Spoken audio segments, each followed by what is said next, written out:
¿Te has preguntado alguna vez qué harías si tuvieras que elegir entre salvar una aldea entera o proteger la vida de tu propio equipo? ¿Alguna vez has sentido el peso de cargar con el destino de cientos de personas, sabiendo que una decisión equivocada podría costarte no solo la misión, sino también el alma? Antes de contarles lo que viví, quiero que me digan desde dónde me ven, desde qué ciudad, desde qué país. Cuéntenme en los comentarios. Esta historia debe escucharse en todas partes, porque no se trata solo de mí, se trata de valentía, miedo y esperanza en medio del caos. Me llamo Alejandro Cruz, tengo 42 años y soy agente de la Policía Federal Mexicana. Nací y crecí en Guadalajara, rodeado de las contradicciones de un país vibrante de vida, cultura y fe, pero también con profundas cicatrices del crimen organizado. Desde joven decidí portar el uniforme no por valentía, sino porque vi a mis vecinos perder hijos por las drogas y a familias enteras destruidas por la violencia. Me prometí no quedarme de brazos cruzados, pero nada, absolutamente nada, me preparó para la llamada que recibí esa madrugada.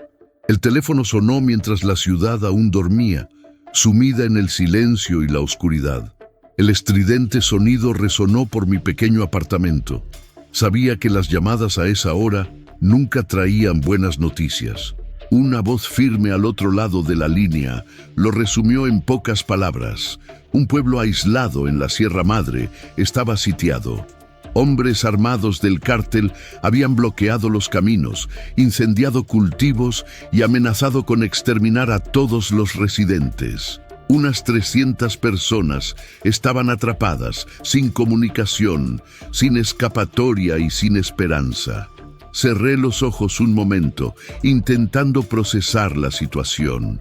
Conocía esta región. Sabía de las disputas territoriales, del poder de los cárteles en lugares estratégicos, de la crueldad silenciosa que rara vez aparecía en los titulares. Pero la siguiente información fue como un puñetazo en el estómago. No había refuerzos disponibles. Había tropas desplegadas en otras operaciones. Dependía de nosotros, un pequeño grupo, actuar de inmediato. Yo debería liderar. Tragué saliva con dificultad. Liderar significaba cargar con el peso de cada vida que se pudiera perder en el camino. Significaba enfrentar a un enemigo invisible en un territorio que conocía cada roca y árbol mejor que nosotros. Significaba quizás no regresar jamás. Miré por la ventana. La ciudad permanecía en silencio, con faros lejanos iluminando las avenidas cubiertas de rocío. México dormía, pero sabía que en algún lugar entre las montañas, familias enteras temblaban de miedo. No había lugar para la vacilación. Mientras me ponía el chaleco y ajustaba la pistola en la funda, mi mente daba vueltas. Pensé en mi anciana madre, que siempre rezaba para que regresara sano y salvo. Pensé en mi hija, a quien rara vez veía por la rutina, pero que era la razón silenciosa de cada paso que daba. Pensé en cuántos hombres antes que yo se habían embarcado en misiones imposibles sin retorno. Respiré hondo.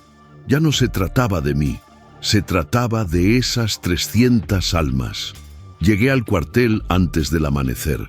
El patio estaba frío, iluminado solo por focos blancos. Reuní a mi equipo, hombres curtidos, algunos más jóvenes, otros veteranos que habían vivido lo peor de la guerra contra los cárteles. Sus ojos buscaron los míos en busca de respuestas. Ninguno preguntó si de verdad íbamos a ir. Todos sabían que no había otra opción. Con el mapa extendido sobre la mesa, tracé la ruta, carreteras secundarias, caminos de terracería, zonas de alto riesgo. La Sierra Madre era hermosa y traicionera, con valles que ocultaban emboscadas y senderos que podían convertirse en trampas. Les dije lo que nadie quería oír. La probabilidad de que volviéramos era mínima, pero la obligación de intentarlo era absoluta. Silencio. Solo el sonido del papel al doblarse de nuevo. Entonces, uno de ellos rompió el peso del momento. Estamos con usted, comandante. Esas palabras no eran un juramento, eran un pacto. Cuando los primeros rayos de sol rozaron las montañas lejanas, partimos en caravana. Los motores de los camiones rugían en la calma de la mañana. Observé cómo el paisaje cambiaba con cada kilómetro. La ciudad se alejaba, dando paso a carreteras estrechas, vegetación densa y una niebla que parecía presagiar presagios. En lo más profundo, una voz repetía: «Estás llevando a estos hombres a la muerte». Otra voz, más firme, respondió: «Estás trayendo esperanza a quienes no tienen nada». Mi corazón latía con fuerza, pero mi rostro permanecía sereno. Era necesario. Desde ese momento, la misión no tuvo vuelta atrás. Sabía que después del siguiente kilómetro nos adentrábamos en un territorio donde el silencio ocultaba ametralladoras, donde cada curva podía ser la última. Pero también sabía que si no íbamos, nadie más lo haría. Y así empezó. El camino que teníamos ante nosotros era más que tierra y piedra. Era un camino al infierno. El reloj dio las 4:15 de la mañana cuando terminó la primera reunión de emergencia. El cuartel aún olía a café recién hecho y pólvora vieja, una combinación que llegué a reconocer como el presagio de una operación inminente. La madrugada en México es de un silencio denso, como si el mundo contuviera la respiración antes de que comenzara el día. Ese día, el silencio pareció engullirnos por completo. Reuní a 8 hombres. No eran solo colegas uniformados, eran hermanos forjados en la misma lucha contra el cártel. Cada uno llevaba en la mirada el recuerdo de batallas anteriores, cicatrices invisibles que nunca aparecen en los informes oficiales. Les dije que el pueblo sitiado tenía un nombre: San Isidro, un pequeño pueblo de humildes agricultores, escondido entre cerros y maizales. No tenían armas, ni protección, ni forma de defenderse. Uno de los agentes más jóvenes, Morales, levantó la mano con vacilación. «Comandante, ¿por qué le interesaría al cártel un lugar tan pequeño?» Guardé silencio unos segundos. Ya sabía la respuesta, pero decirla era admitir una amarga verdad. Porque la tierra vale más que la vida. Esos campos esconden rutas de transporte perfectas. El cártel no quiere a la gente, quiere el territorio, pero para conseguirlo necesitan exterminar a quienes viven allí. La sentencia nos cayó como una piedra en el fondo de un pozo. Fue cruel, pero cierta. La historia de San Isidro no fue única. Fue solo un capítulo más en la larga guerra que librábamos a diario. Preparamos lo esencial: fusiles bien engrasados, munición bien contada, radios de corto alcance, botiquines improvisados, sin apoyo aéreo ni vehículos blindados, solo valentía y la convicción de que, si no hubiéramos ido, esas familias no habrían tenido ninguna oportunidad. Mientras caminaba hacia mi camioneta, sentí la fría brisa del amanecer azotarme la cara. El cielo aún estaba estrellado, y por un instante recordé las noches en que de niño me tumbaba en el tejado de la casa de mi abuela, contemplando el mismo cielo, soñando con un futuro diferente. Nunca imaginé que un día me enfrentaría a monstruos de carne y hueso, armados hasta los dientes, decididos a matar inocentes. El tren partió. El rugido de los motores rompió el silencio de las calles dormidas. A través de las ventanas, vi a los vendedores de periódicos ordenando montones de ejemplares, a los basureros recogiendo bolsas negras, y la vida cotidiana continuaba, ajena a la guerra secreta que allí comenzaba. Eso siempre me impactó. ¿Cómo podían coexistir dos mundos tan cerca y sin embargo tan alejados? Al dejar atrás la ciudad, el camino se estrechaba, flanqueado por oscuras montañas y densa vegetación. La niebla descendió, oscureciendo parte del horizonte. El paisaje poseía una extraña belleza, pero lo único que podía ver en él era el riesgo de una emboscada. Morales rompió el silencio dentro del vehículo. «Comandante, ¿cree que aguantarán hasta que lleguemos?» Respiré hondo, antes de responder. Sé que siguen vivos porque los sicarios prefieren sembrar el terror poco a poco. Quieren que las familias rueguen, pero cada minuto cuenta. Nuestro trabajo es llegar antes de que sus súplicas se conviertan en gritos finales. Sus ojos se abrieron de par en par, y me di cuenta de que en su juventud aún creía en héroes invencibles. Ya sabía que, en la vida real, los héroes sangran. Paramos en una gasolinera abandonada para revisar nuestras armas y radios. Mientras daba órdenes, recibí una llamada de un contacto local. La voz al otro lado temblaba. Ya empezaron a quemar las primeras casas. Las familias se esconden en la iglesia, pero no resistirán mucho. Sentí un nudo en la garganta.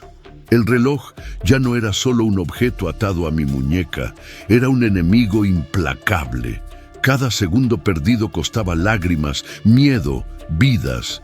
Miré a mis hombres. Ninguno pidió regresar. Ninguno cuestionó si valía la pena. Simplemente se alinearon de nuevo esperando mi señal. Fue entonces cuando comprendí que el liderazgo no se mide por la cantidad de órdenes dadas, sino por el silencio con el que otros deciden seguirte hasta el final. Regresamos al camino. La oscuridad comenzaba a desvanecerse con los primeros destellos de luz en el horizonte. El amanecer siempre trae la promesa de un nuevo comienzo. Pero esa mañana solo vi el presagio de la batalla.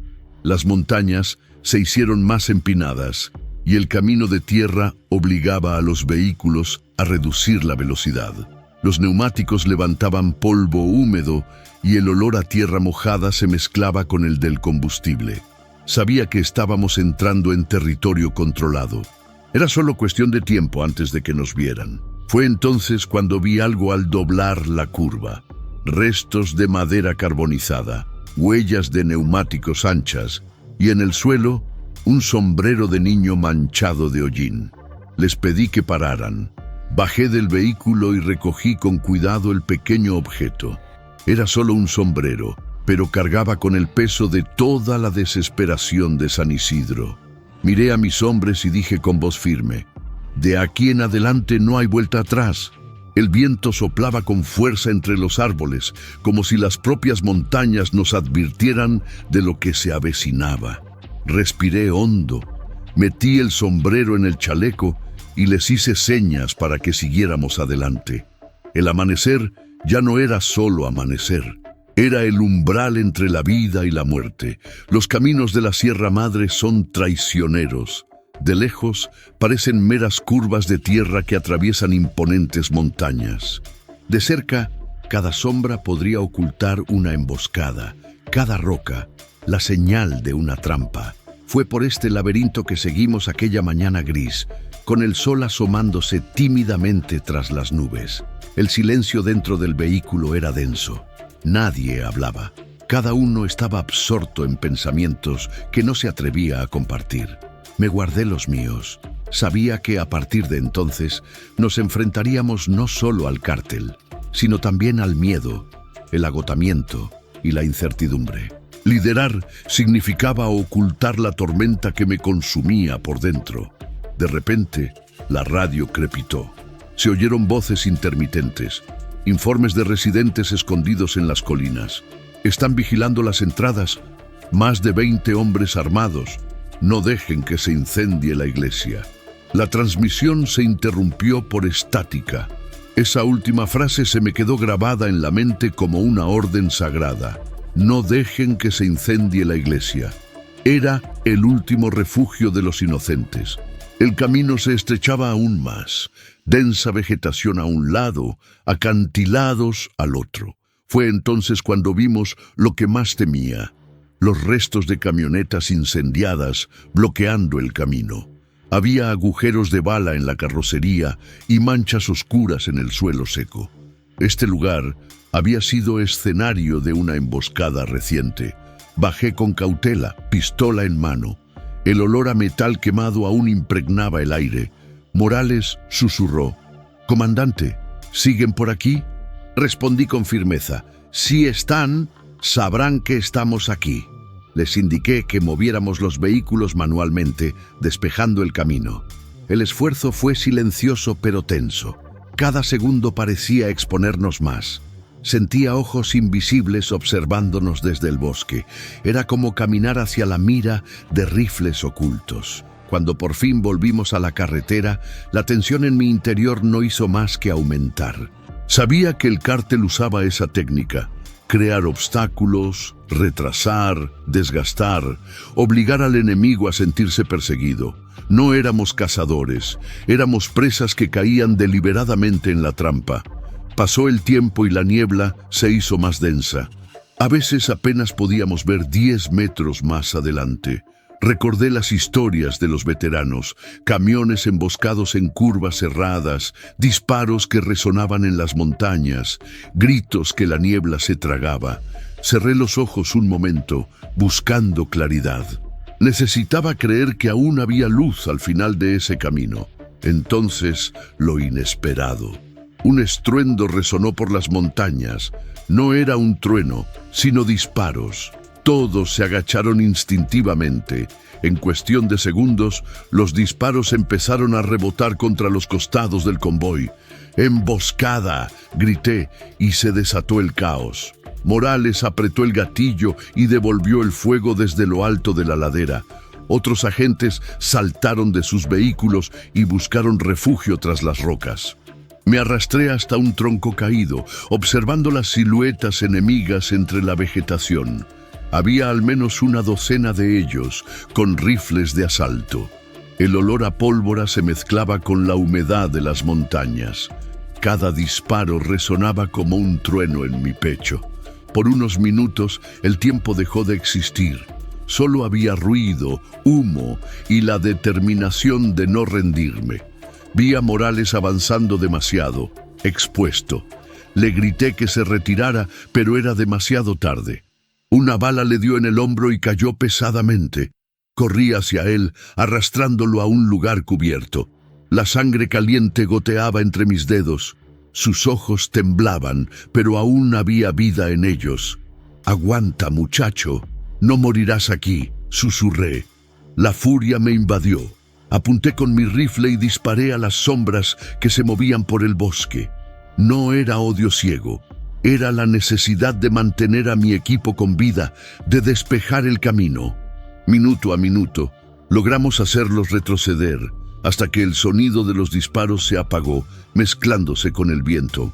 El silencio regresó, pero esta vez era diferente. No era el silencio del amanecer. Era el silencio denso de quien sabe que apenas sobrevivió. Revisé a cada hombre. Morales gemía de dolor, pero estaba consciente. Uno de los veteranos improvisó un vendaje, deteniendo la hemorragia. Perdimos munición, energía e inocencia en esa pelea.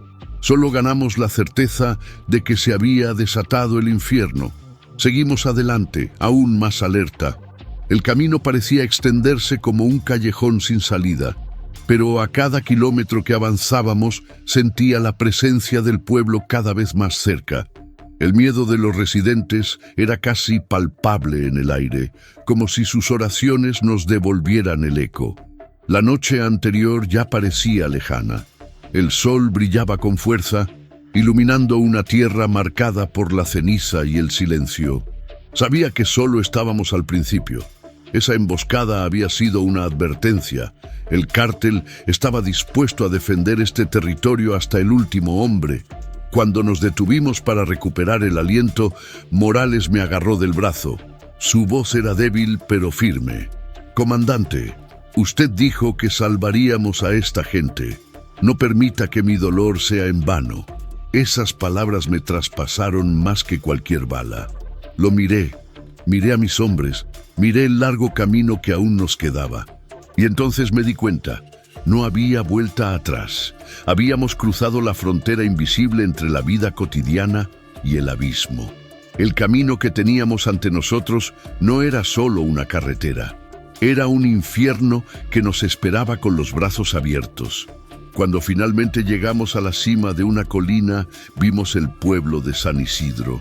Pequeñas casas de adobe con techos de hojalata salpicaban el valle, flanqueadas por maizales quemados. El humo aún se elevaba en lentas espirales, trayendo consigo el amargo olor a destrucción. El silencio era absoluto. Ningún niño jugaba en las calles, ningún perro ladraba, ningún gallo anunciaba el amanecer. Era como si la vida se hubiera extinguido. Mis hombres me buscaron en busca de respuestas. No tenía ninguna. Simplemente levanté la mano y les pedí cautela. Sabía que el silencio no significaba paz, significaba una trampa. Bajamos la colina en formación, atentos a cada sombra. El viento soplaba con fuerza, levantando una fina capa de polvo que nos arañaba la garganta. Las puertas de madera de las casas estaban cerradas, algunas rotas. Las ventanas rotas delataban allanamientos recientes. Era como caminar por un pueblo fantasma. De repente, un sonido sutil rompió el vacío, el llanto contenido de un niño. Giré la cara hacia la iglesia en el centro de la plaza. Sus puertas estaban entreabiertas y una vela titilaba en el interior. Hice una señal y avanzamos en silencio. Abrí la puerta con cautela. El interior de la iglesia estaba iluminado únicamente por las velas esparcidas sobre el altar. Dentro, apiñados, había más de 50 personas, hombres, mujeres, niños y ancianos. Sus rostros reflejaban miedo y alivio a la vez. Al ver mi uniforme, algunos se arrodillaron entre lágrimas. Otros levantaron las manos como si yo fuera la respuesta a sus oraciones. Una anciana se me acercó y me agarró la mano con una fuerza sorprendente. Dicen que volverán al anochecer. Quieren exterminarnos a todos. No puedes dejarlos. Su voz temblaba, pero su súplica era firme. Respiré hondo. No podía prometer nada que no pudiera cumplir, pero la miré a los ojos y le dije: «Estamos aquí para luchar por ti. No estás sola». Un joven agricultor con el rostro manchado de hollín relató rápidamente lo sucedido. 2 días antes, decenas de sicarios habían llegado en camionetas. Quemaron cultivos, mataron animales y amenazaron a las familias. Algunos residentes intentaron huir por los senderos, pero fueron interceptados. Nadie sabía cuántos habían sobrevivido. Ahora, los que quedaban estaban atrapados en la iglesia, esperando el ataque final. Mientras hablaba, observé a mis hombres distribuir agua y primeros auxilios. Fue una pequeña ayuda, pero suficiente para reavivar la esperanza. Sin embargo, la realidad no tardó en imponerse. La aldea estaba rodeada. Según la información que recibimos, había al menos 3 grupos armados apostados en carreteras y colinas. No teníamos refuerzos ni comunicaciones de largo alcance. Éramos 10 contra docenas. En ese momento, la mente del policía cedió al instinto de supervivencia. Necesitábamos transformar esa aldea en una fortaleza improvisada. Les ordené que reforzaran las barricadas en las entradas, usaran vehículos abandonados como refugio y apilaran sacos de grano en las ventanas como barreras. Cada rincón tenía que convertirse en un punto muerto. Mientras supervisaba los preparativos, se acercó un niño de unos 10 años. Ojos grandes, manos callosas. Me entregó una honda, como si fuera un arma de guerra. «Para ayudar, señor». Tragué saliva, tomé el objeto y lo guardé en mi bolsillo. Ese simple gesto decía más que cualquier discurso. Al salir de nuevo a la plaza, me di cuenta de la magnitud del asedio. A lo lejos, en las colinas, se movían manchas oscuras, siluetas armadas, observando, esperando. No necesitaban correr. El tiempo estaba de su lado. Solo tenían que dejar que el miedo consumiera a los residentes hasta que la rendición fuera inevitable. Uno de los veteranos de mi equipo se acercó. «Comandante, están poniendo a prueba nuestra paciencia. Van a atacar de noche». Asentí. Ya había descubierto el juego. El cártel no solo buscaba matar, querían destruir la moral, acabar con la esperanza. Al anochecer, caminé solo por el pueblo. Cada casa contaba una historia fragmentada. Juguetes desperdigados, ollas aún llenas de comida sin servir, fotografías caídas al suelo. Había vidas comunes, arrancadas de su curso por la violencia. En la cima de la colina me senté unos instantes, contemplando el horizonte. El cielo empezaba a teñirse de rojo, presagiando la noche. Pensé en mi hija. Pensé en cuántas veces me había pedido que dejara de arriesgar mi vida, que priorizara los cumpleaños sobre las operaciones. Pero en ese momento comprendí que mi ausencia de casa también significaba mi presencia en lugares como San Isidro, donde la vida de tantos dependía de un puñado de hombres dispuestos a mantenerse firmes. Cuando regresé a la iglesia, la oscuridad ya había caído sobre el pueblo. El viento traía sonidos lejanos, motores lejanos, pasos sobre hojas secas, murmullos entrecortados. El enemigo se acercaba. Reuní a mi equipo y hablé con calma pero firmeza. Intentarán doblegarnos con el miedo. Pero mientras nos mantengamos en pie, San Isidro no caerá. Recuerden, no solo luchamos contra hombres armados, luchamos contra la idea de que se puede aniquilar a inocentes sin resistencia. Los ojos de mis hombres se iluminaron. Había miedo, sí, pero también determinación. Afuera el viento amainó. El silencio reinó una vez más. Era la advertencia tácita de que la primera noche en San Isidro sería larga, y el asedio invisible ya estaba cerrado. La noche cayó sobre San Isidro como un manto pesado. La luna se ocultaba tras espesas nubes, y la oscuridad parecía envolver cada rincón del pueblo. Solo las velas de la iglesia resistían, proyectando pequeñas islas de luz que parpadeaban en la oscuridad absoluta. Sabía que esa frágil luz no sería suficiente para ahuyentar el infierno que se aproximaba. La primera señal llegó poco después de la medianoche, el rugido profundo de motores lejanos, apagado pero inconfundible. Camionetas bajando a toda velocidad por los senderos de la montaña. Indiqué a todos que tomaran posiciones. Los residentes se retiraron a la iglesia, abrazando a sus hijos y rezando en silencio. Mis hombres se desplegaron en puntos estratégicos, con los rifles apuntando a las entradas. El viento amainó. El silencio, que antes parecía absoluto, ahora se sentía amenazante. Sabíamos que estaban allí, merodeando, observando. Entonces, un disparo seco rompió el amanecer. La bala impactó en la pared de adobe, a pocos centímetros de uno de los agentes. La mecha se había encendido. De repente, todo el pueblo se iluminó con destellos intermitentes. Las ametralladoras surcaban el aire, zumbando como enjambres de abejas furiosas. Los cuerpos se agachaban, los gritos resonaban. El olor a pólvora me inundó la nariz, mezclado con el humo que ya empezaba a elevarse de una casa incendiada en la esquina de la plaza. ¡Abajo! ¡No dejen que avancen!, grité, intentando imponer orden en medio del caos. Respondí con fuego controlado, apuntando a las siluetas que se movían rápidamente entre las sombras. No había tiempo para pensar, solo para reaccionar. Cada rincón del pueblo se convirtió en una trinchera improvisada.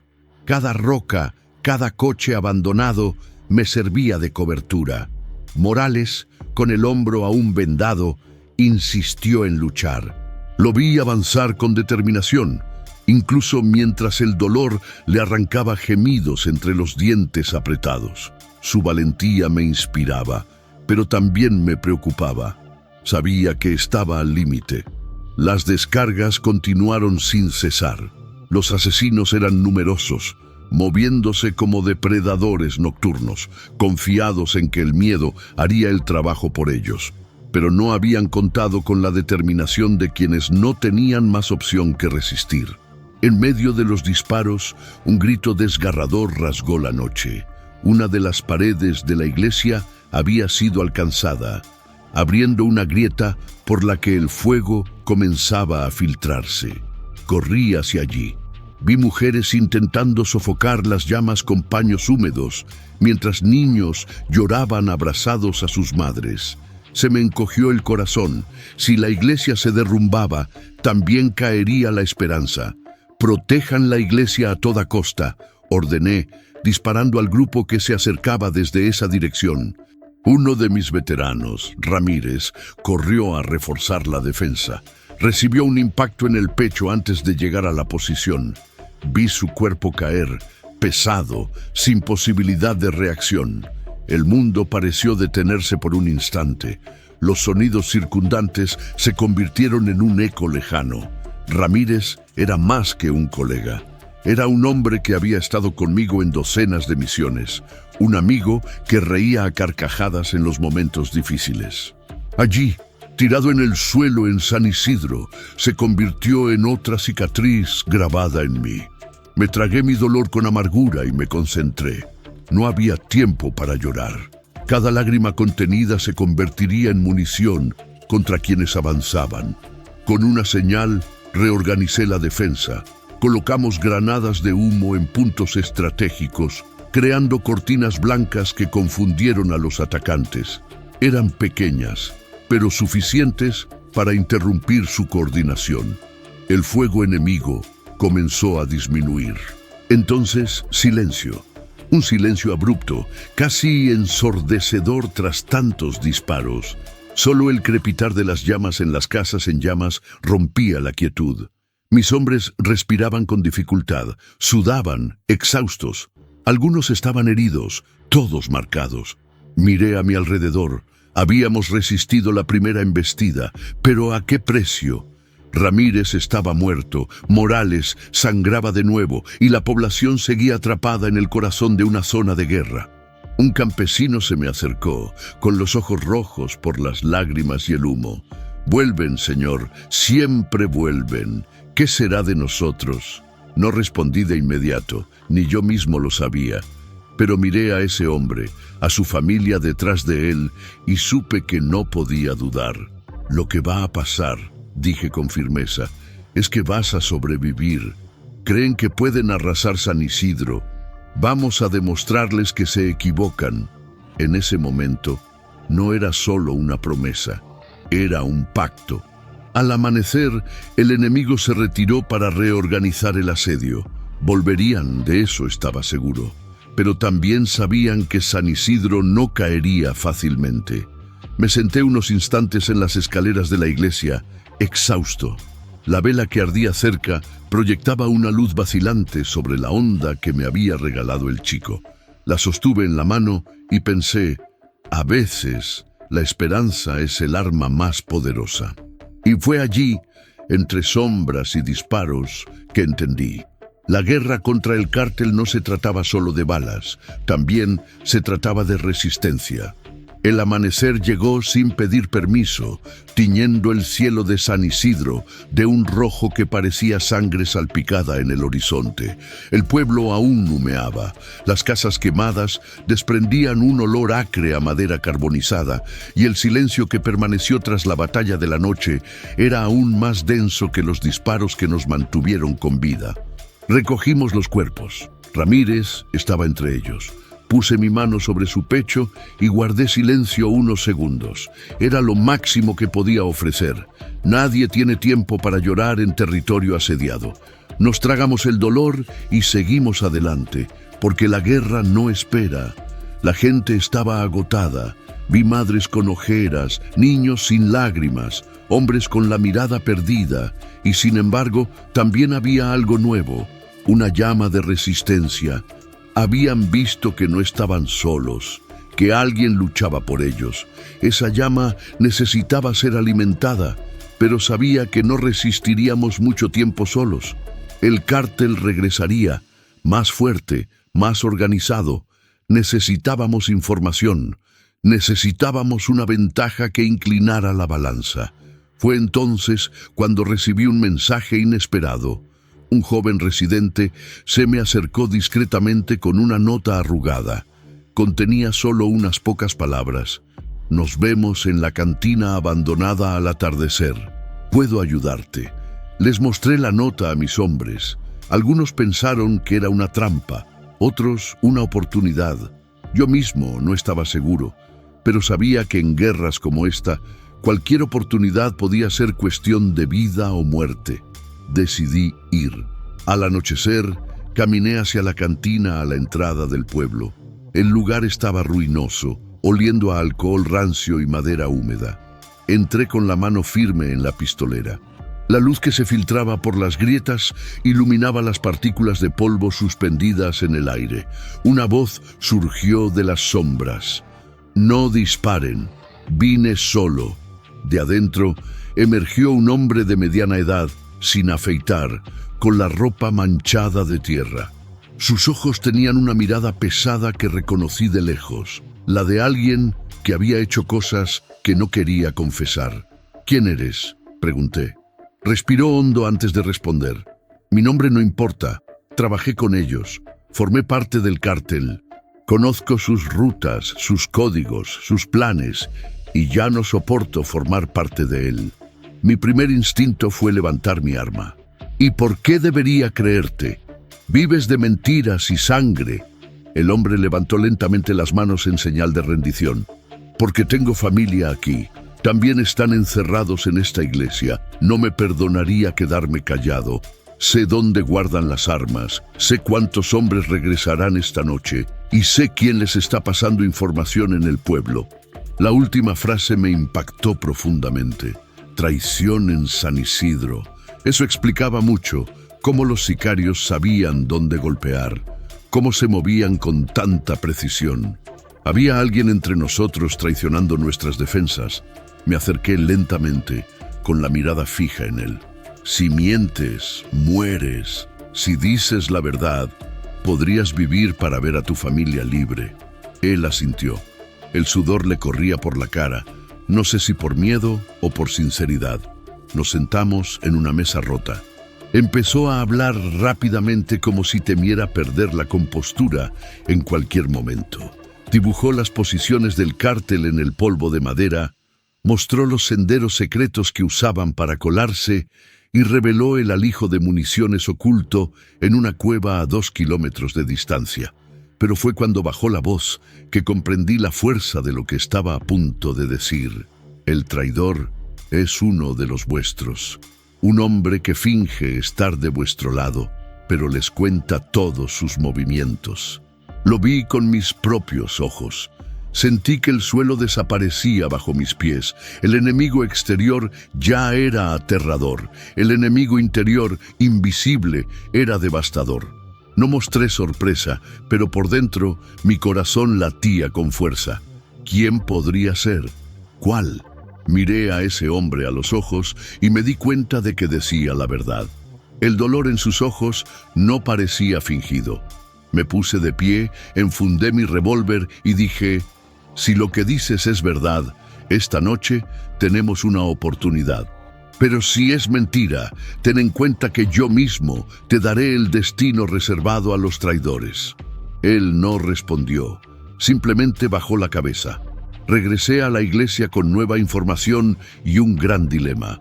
Aún no podía compartir mis sospechas sobre el traidor. Necesitaba observar, confirmar, pero tenía algo más urgente: la oportunidad de atacar el depósito de armas antes de que lo usaran contra nosotros. Reuní a mis hombres y sin revelar toda la verdad, simplemente dije: «Tenemos una pista de dónde esconden la munición. Si la destruimos, lo pensarán 2 veces antes de volver a atacar». Al ponerse el sol tras las montañas, supe que estábamos a punto de entrar en otra noche de derramamiento de sangre. Pero por una vez teníamos una ligera ventaja. Y esta ventaja llegó de donde menos la esperaba. De un pacto inesperado con alguien que había vivido entre los mismos monstruos que estábamos tratando de derrotar. Ese amanecer tras el pacto, la iglesia parecía respirar con todo el pueblo. Había un silencio menos pesado mezclado con un murmullo de conversaciones en voz baja que sonaban a tímidas oraciones. Me senté en uno de los bancos de madera, con las manos marcadas por el hollín y el sudor de las últimas horas, y dejé que las voces se acercaran a mí como quien se acerca a una hoguera para calentarse. Escuchar a San Isidro significaba oír pequeñas historias que cargaban con el peso del mundo. Una anciana me contó cómo, de joven, las fiestas de la cosecha llenaban la plaza de música y comida. Un hombre describió su infancia perdida entre cafetales y árboles de mango. Una niña de 12 años habló de su deseo de estudiar y marcharse, de transformar el olor a humo en olor a tinta y papel. Cada historia era una faceta de lo que defendíamos. No solo vidas, sino recuerdos, sueños, el derecho fundamental a seguir existiendo. Hablaban en voz baja, porque el miedo les había enseñado a susurrar. Pero también había una extraña valentía en ese murmullo, una resistencia hecha de pequeñas rebeliones cotidianas. Esconder comida, rezar en silencio, enseñar a los niños a correr por senderos secretos. Cuando me escucharon, se dieron cuenta de que alguien los escuchaba atentamente, no solo anotando números en un informe. Era algo más. Era la confirmación de que su existencia importaba más allá de esa cordillera. Se me acercó Ana, una maestra local que improvisaba clases en la sacristía para los pocos niños que aún se atrevían a ir. Llevaba un cuaderno con las páginas arrugadas de tanto hojearlo. No entienden lo que nos perdemos, dijo, con la mirada firme a pesar del cansancio. Para ellos, San Isidro es solo una ruta. Para nosotros, es nuestro hogar. Pregunté por rutas, atajos y escondites que pudieran servir de defensa. Ana miró a su alrededor, evaluando el riesgo, y señaló un granero abandonado a las afueras del pueblo donde, según dijo, guardaban herramientas que podían usarse como barricadas. «Y ahí está la vieja mina, al este», murmuró. «Los viejos dijeron que tiene túneles excavados que bajan de la colina.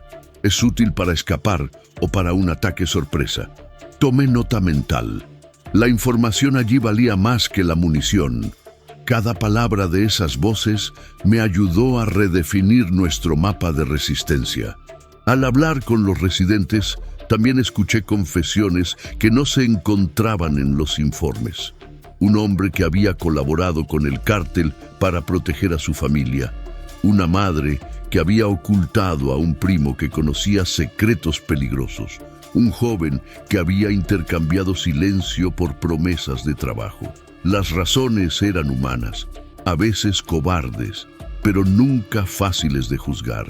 Comprender estas motivaciones fue crucial para unir a estas personas contra el mismo enemigo.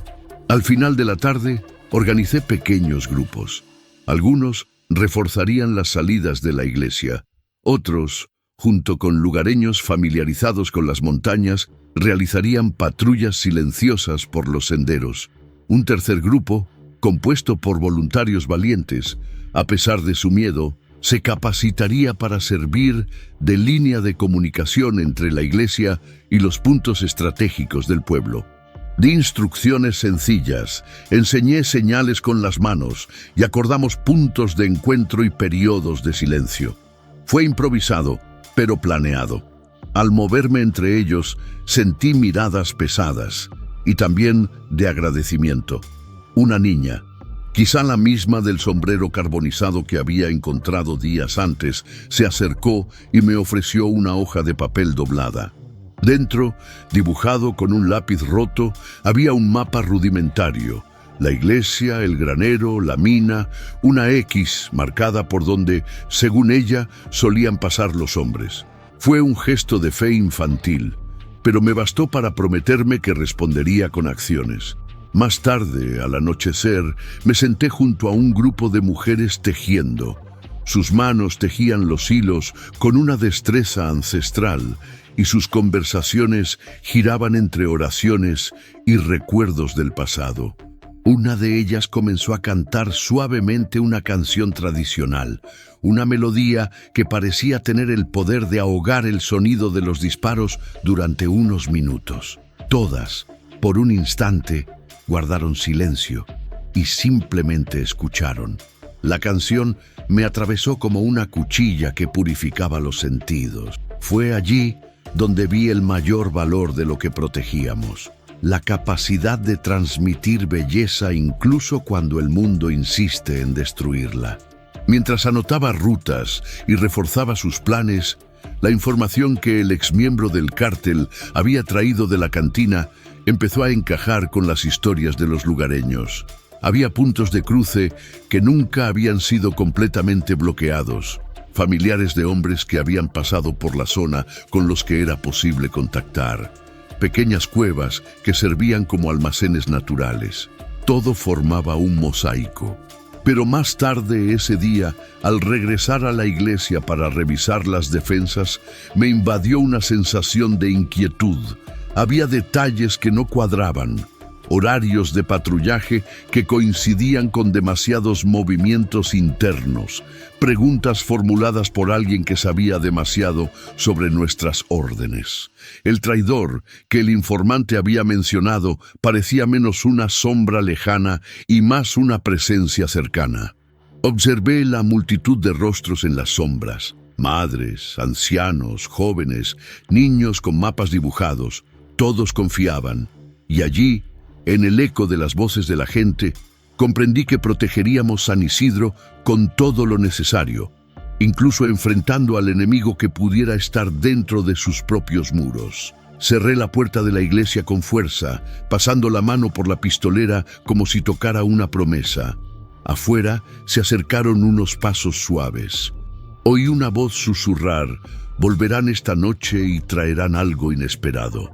Mi cuerpo reaccionó antes que mi mente. La puerta de la iglesia que acababa de cerrar crujió. Esa sensación persistente que me atormentaba el día anterior no era paranoia. Era una advertencia.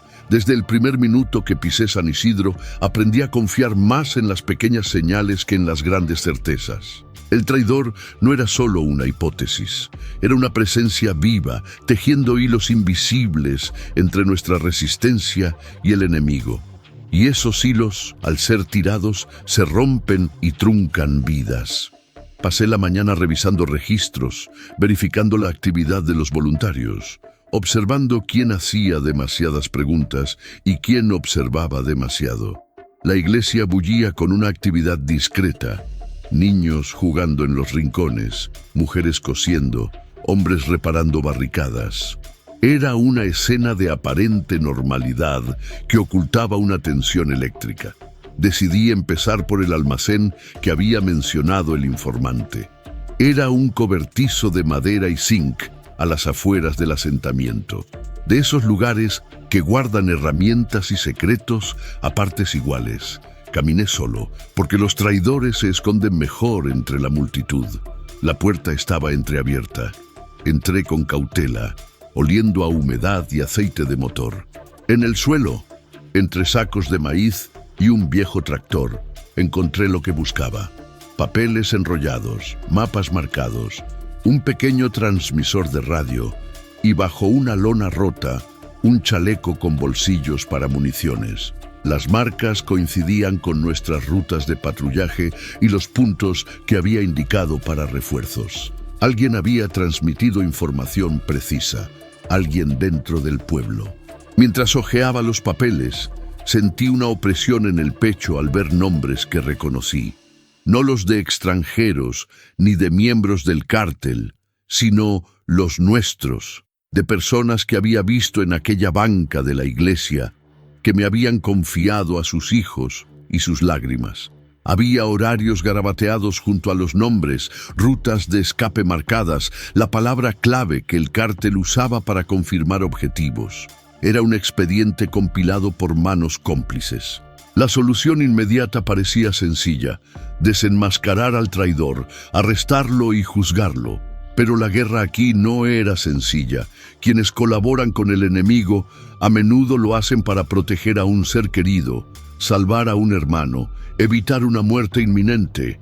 Y arrestar a alguien sin saberlo podía significar sacrificar a la familia del acusado o provocar una represalia inmediata que consumiría San Isidro. Decidí ir a lo seguro. Llevé los papeles a la iglesia discretamente, manteniendo la radio oculta.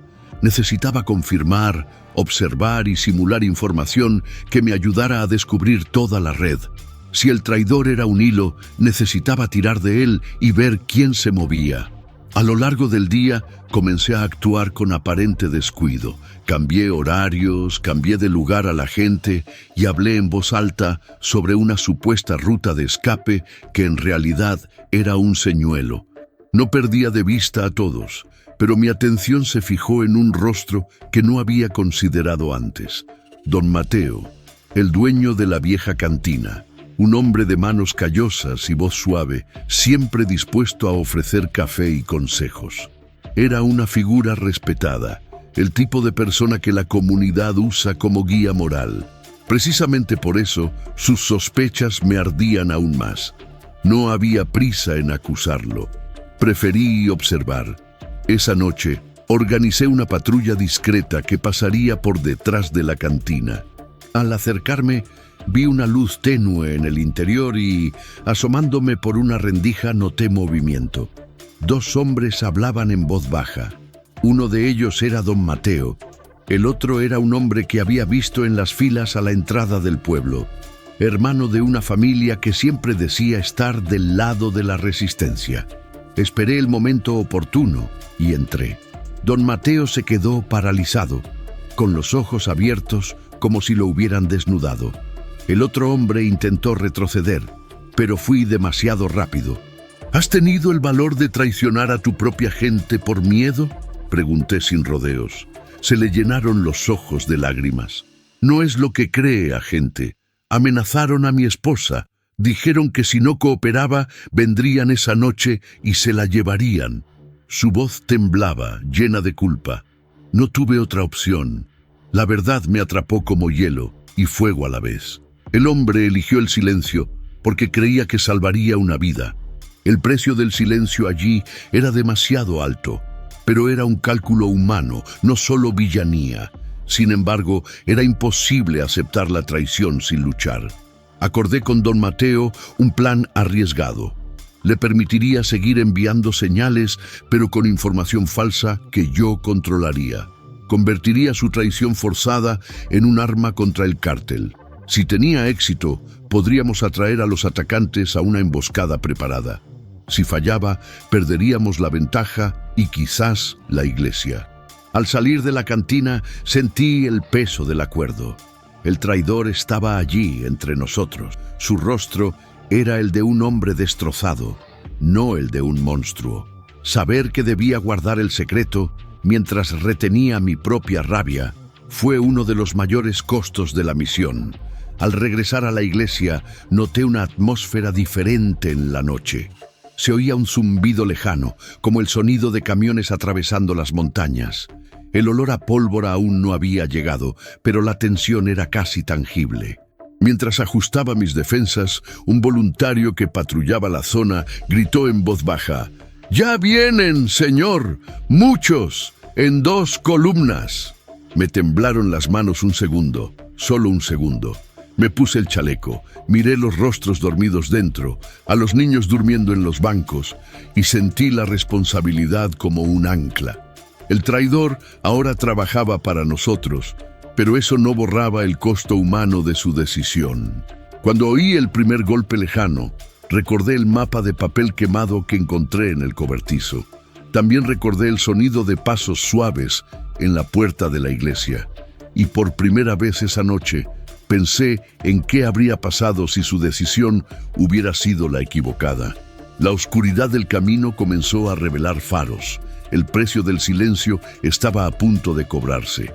Cuando la primera columna de luces apareció en el camino, sentí un escalofrío que no era solo del viento. Era el anuncio del ataque final. El sonido de los motores se acercaba como un trueno lejano que se transformaba en tormenta. La oscuridad ya no era una aliada. Se había convertido en un campo de batalla donde cada reflejo podía delatar una posición, cada destello, revelar un rostro. Ordené silencio absoluto. Los voluntarios se retiraron a los puntos preestablecidos. Los hombres cargaron sus armas con la calma concentrada de quienes saben que la diferencia entre la vida y la muerte se mide en respiraciones. La iglesia era ahora una fortaleza de madera, piedra y voluntad. Había poco espacio para el miedo perezoso, solo para el miedo transformado en disciplina. Los atacantes llegaron en 2 columnas, tal como el traidor había predicho. Los faros oscilaban, siluetas aparecían y desaparecían en el polvo. Hablaban poco, no hacía falta. Quienes obedecían las órdenes de un cártel hablaban con el seco ruido de sus botas y la fría actitud de quienes están entrenados para reprimir cualquier resistencia. Cuando sonó la primera mecha, explotó hacia el granero que habíamos puesto como cebo. Altas llamas lamieron el cielo, creando sombras danzantes que sirvieron de pantalla para el avance enemigo. Era el truco que más temía. Fuego que desorienta, miedo que consume. Disparé la señal prevista. Las granadas de humo oscurecieron partes de la aldea, mientras que los francotiradores apostados en terreno elevado proporcionaban cobertura. Fue una danza cruel y calculada. Ellos vinieron a romper nuestra línea, nosotros a convertirlos en presa. La lucha se desarrollaba en espacios muy reducidos. Corríamos de puerta en puerta, de sombra en sombra, arrastrando el silencio como escudo. Vi a hombres que nunca habían empuñado un arma blandirla con fuerza. Vi a niños que antes dibujaban mapas, ahora servir de mensajeros entre trincheras. A veces, la supervivencia exige que la inocencia se convierta en un instrumento de guerra. En un momento dado, un grupo enemigo logró rodear el costado de la iglesia y comenzó a lanzar artefactos explosivos improvisados. El impacto me arrojó contra la fría piedra. Al sonido de la explosión le siguió un penetrante olor a metal caliente. Sentí metralla en la piel, una sensación punzante que la adrenalina apagó rápidamente. Me puse de pie, me sacudí la visión borrosa y vi a Morales avanzando, con los ojos encendidos de rabia y coraje. Agarró una bandera improvisada y gritando, se abalanzó sobre los atacantes, despejándonos el espacio para maniobrar. El coraje emerge de maneras extrañas. Morales, a pesar del dolor, decidió transformar su miedo en acción. Vi el impacto de su furia. 2 enemigos se retiraron, el resto flaqueó. Pero la victoria tuvo un sabor agridulce. En ese avance, sofocado por una nube de polvo y humo, Morales fue golpeado de nuevo. Cayó en mis brazos. Sentí que el peso de la vida se desvanecía. Le tomé la mano mientras intentaba sonreír, susurrando, no dejes que la extingan. La promesa quedó grabada en mi mente como una responsabilidad ardiente. La batalla se prolongó como si el tiempo se hubiera dilatado por una fuerza cruel. Hubo momentos en que pensé que San Isidro no resistiría. Hubo otros en que comprendí que ya no había simples vencedores, solo sobrevivientes y recuerdos. En el punto álgido de la confusión, utilicé la información que el traidor nos había dado deliberadamente. Una ruta falsa que hice creer que había sido descubierta por los atacantes. Preparamos emboscadas en los puntos que sabíamos que explotarían. Los hombres escondidos en las minas y el granero abandonado aparecieron como sombras nítidas, bloqueando la humareda que la columna enemiga había usado como escudo.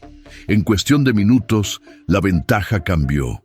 El sonido del avance enemigo se convirtió en el estruendo de la confusión. Cuando sonó el último disparo, la noche ya no era la misma. San Isidro estaba cubierto de grietas, sangre y humo, pero había sobrevivido. Salimos a contar cuerpos, a curar heridas, a reconocer rostros que seguían con vida. La iglesia aún sostenía velas, temblando por las corrientes de aire y los suaves gritos de quienes intentaban recomponer sus almas. Perdimos hombres, perdimos el rostro de algunas casas que una vez fueron historias. Personalmente, perdí una parte de mí que no regresa con la mancha matutina. Morales no se resistió. Entregué su cuerpo a las manos que lo amaron en una tarde que parecía no tener fin. Ruby, una promesa silenciosa, que su dolor no sería en vano. Al asomar el sol tras las laderas, oí las voces del pueblo alzarse, no en guerra, sino en oración y canto. La música era trémula, con pausas de llanto y alivio. Me senté en las escaleras de la iglesia con las manos llenas de cicatrices y la cara cubierta de hollín, y dejé que las emociones que había reprimido para disciplinarme me invadieran. El dolor, la culpa y el orgullo se mezclaban en un nudo doloroso. Hubo victorias y hubo costos. San Isidro había resistido, pero el precio había sido demasiado alto para ser simplemente celebrado. Al contemplar las ruinas y los rostros que aún permanecían, comprendí que nuestra batalla continuaba más allá de esa noche. Era la lenta guerra por la dignidad, por el derecho a existir, por la memoria. La noche más larga había terminado, pero las sombras seguirían entre nosotros por mucho tiempo. Y yo, Alejandro Cruz, llevaría cada nombre, cada rostro, como una promesa y una culpa, hasta el día en que pudiera devolverle al pueblo la paz que tanto nos habían exigido. El sol amaneció en San Isidro con una luz triste, como si incluso él hubiera presenciado el horror de la noche y ahora luchase por iluminar lo que quedaba. Las calles estaban cubiertas de escombros, ceniza y manchas de sangre que la ligera lluvia matutina no podía borrar. El silencio solo lo rompían el llanto contenido y el martilleo de las tablas que se usaban para levantar lo que aún podía reconstruirse. Caminé lentamente por la plaza. El peso del chaleco parecía mayor que nunca, no por la tela, sino por los recuerdos que cargaba. Vi madres abrazando los cuerpos de sus hijos, hombres cavando tumbas improvisadas, niños mirándome como si fuera la delgada línea entre la vida y el olvido. Reuní a mi equipo, o mejor dicho, a lo que quedaba de él. De los 8 hombres que habían partido conmigo, 3 estaban muertos. Ramírez cayó la primera noche, Morales sucumbió en el ataque final y otro camarada falleció a causa de sus heridas. Los supervivientes estaban intactos de cuerpo, pero sus almas estaban marcadas por cicatrices invisibles. Celebramos una ceremonia breve, sin largos discursos, solo silencio y respeto. Enterramos a nuestros muertos en la ladera, con vistas al valle. La bandera mexicana se izó improvisadamente en una estaca, ondeando al viento. No era un símbolo de victoria, sino de resistencia. Allí, entre las montañas y el humo, les prometí que jamás serían olvidados. Luego caminé hacia la iglesia. Dentro, los residentes se reunían para decidir su futuro. Había una mezcla de dolor y esperanza. Sabían que el cártel podía regresar, pero también sabían que habían resistido lo impensable. La llama que una vez había brillado, ahora brillaba con más fuerza. Una mujer, Ana, la maestra, se puso de pie y habló ante todos. Ya no podemos seguir esperando la próxima noche de terror. Si podemos resistir con casi nada, podemos reconstruir con nuestras propias manos. San Isidro no será borrado. Sus palabras fueron recibidas con tímidos aplausos que pronto se intensificaron. Permanecí en silencio, simplemente observando. Mi función no era dar discursos, sino asegurar que esas voces tuvieran la oportunidad de seguir siendo escuchadas. Al salir de la iglesia, me encontré con el exmiembro del cártel con quien hice el pacto. Se acercó cabizbajo, soportando el peso de sus decisiones. Hice lo que pude, comandante. Espero que algún día mi hija entienda que elegí vivir de otra manera. Lo miré fijamente unos segundos. No había una absolución fácil, pero en ese momento comprendí que incluso en el corazón de quienes han cometido errores hay espacio para el cambio. Asentí brevemente. Lo interpretó como una señal de que su lucha no había terminado. Esa tarde recibí noticias de la base. Por fin llegaban los refuerzos, días después de haber resistido solos. Sonreí con amargura. Cuando llegaran, no solo encontrarían un asentamiento asediado, sino una comunidad renacida de las cenizas. Antes de irme, caminé solo hasta el cerro, desde donde días antes había visto por primera vez San Isidro. El panorama era diferente ahora. humo saliendo de las casas destruidas, niños ayudando a cargar leña, hombres reconstruyendo techos, mujeres cantando suavemente mientras lavaban la ropa en el río. La vida insistía en volver. Me senté en la roca más alta y dejé que el viento me diera en la cara. Pensé en Ramírez, en Morales, en cada hombre que dio su vida allí. También pensé en los niños que, con sus mapas improvisados y sus ondas, demostraron más valentía que muchos soldados armados. Pensé en la maestra Ana, que seguiría enseñando incluso entre las ruinas.